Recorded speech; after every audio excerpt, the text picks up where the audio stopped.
Bongkar mafia timah. Kira-kira siapa aja ya yang terlibat di dalamnya? Dan apakah ada dalang utama di balik semua ini? Hello everyone, welcome back to Widya Project. Kali ini kita akan membahas kembali tentang kasus yang lagi viral di media sosial, guys. Kalian masih ingat tentang kasus suaminya Sandra Dewi, Harvey Moise, yang terlibat korupsi perusahaan timah, guys. Nah, kemarin kita udah sempat ngebahas itu, dan sekarang kita akan ngebahas lebih lanjut siapa aja yang terlibat di dalamnya. Jadi diduga ada 16 orang yang terlibat dalam kasus ini, guys. Yang pertama itu dilansir dari cnbcindonesia.com. Yang pertama ada Mokhtar Rifa Pavlevi Tabrani atau MRPT selaku Dirut Utama PT Timah Tbk 2016 sampai 2021. Selanjutnya ada Emi Emindra atau EE selaku Dirut Keuangan PT Timah Tbk 2018. Ada Alwin Albar atau ALW selaku Direktur Operasional PT Timah Tbk. Selanjutnya ada Swito Gunawan selaku Komisaris PT Stanindo Inti Perkasa.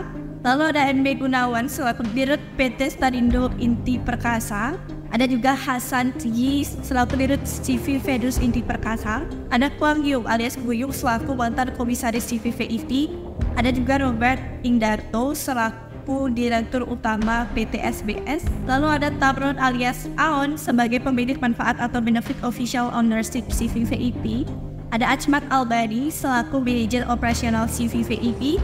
Ada Stuparta selaku Dirut PT Refine Bakatin. Dan ada juga Reza Ardiansyah selaku Dirut Pengembangan PT RBT. Selanjutnya ada Rosalina selaku General Manager PT Tinindo Internusa. Lalu ada swasta Tony Tamsil. Ada Helena Ling sebagai Manajer Marketing PT Quantum Skyline Exchange.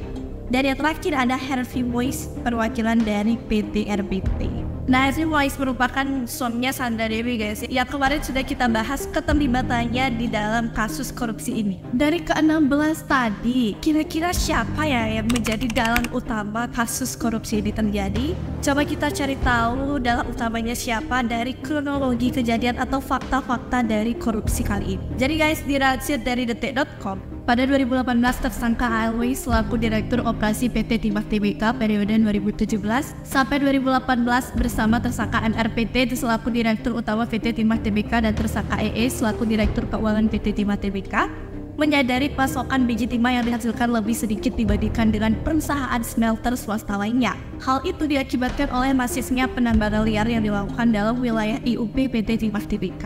Atas kondisi tersebut, tersangka ALW bersama dengan tersangka MRPT dan tersangka EE yang seharusnya menindak kompetitor justru menawarkan pemilik smelter untuk bekerja sama dengan membeli hasil penambangan ilegal melebihi harga standar yang ditetapkan oleh PT Timah Tbk tanpa melalui kajian terlebih dahulu. Guna melancarkan aksinya untuk mengakomodasi penambangan ilegal, ALW bersama dengan MRPT dan EE menyetujui untuk membuat perjanjian seolah-olah terdapat kerjasama sewa-menyewa peralatan processing peleburan timah dengan para smelter.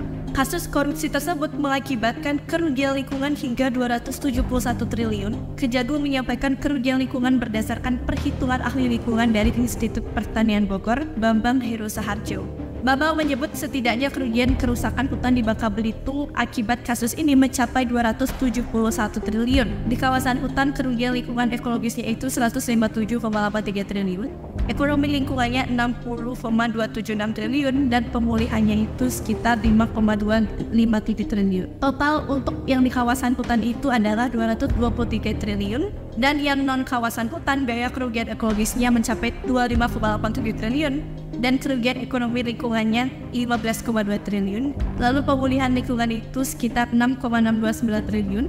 Dan total dari non kawasan hutan adalah 47,703 triliun. Wah, gila sih. Sakit hati banget aku bacanya. Triliun-triliun loh, sama harus serem banget di triliun-triliun. Ini sampai setriliun itu, memang boleh setriliun itu. Ini kita bener-bener, ini orang bener-bener egonya tinggi banget ya, egois banget, mementingkan diri sendiri, gak mikir kerusakan lingkungannya sampai sekitar 271 triliun. Kembaliin gak sekarang. Halalkan segala cara banget untuk mendapatkan uang. Tapi guys, dari kronologi yang sudah kita cari tahu tadi, bisa kita simpulkan bahwa PT TBK lah yang memulai duluan yang memulai duluan kasus ini terjadi, guys. Karena PT TBK itu tahu dengan keberadaan kompetitornya, bukannya diberantas, tapi justru malah diajak kerjasama. Ilegal lagi kerjasamanya. Kerjasama berkedok meminjamkan alat. Pinter sama licik itu beda tipis ya, guys. Aduh, kalau misalnya hal ini merugikan sih nggak masalah ya. Tapi kalau ini merugikan sebanyak ini, ibaratkannya itu kita tuh kayak kehilangan uang yang banyak. Terus kita sadar kalau kita itu kemalingan, tapi kita malah ajak kerjasama malingnya. Kamu maling uangku, kamu maling aja tuh uang orang-orang. Kamu maling uangku, kamu maling aja lagi uang orang-orang yang banyak ya malingnya.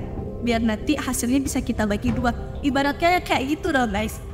Elah, semoga kasus ini segera tuntas ya, guys, dan semua pelaku bisa menjalani segala proses hukum dengan bertanggung jawab.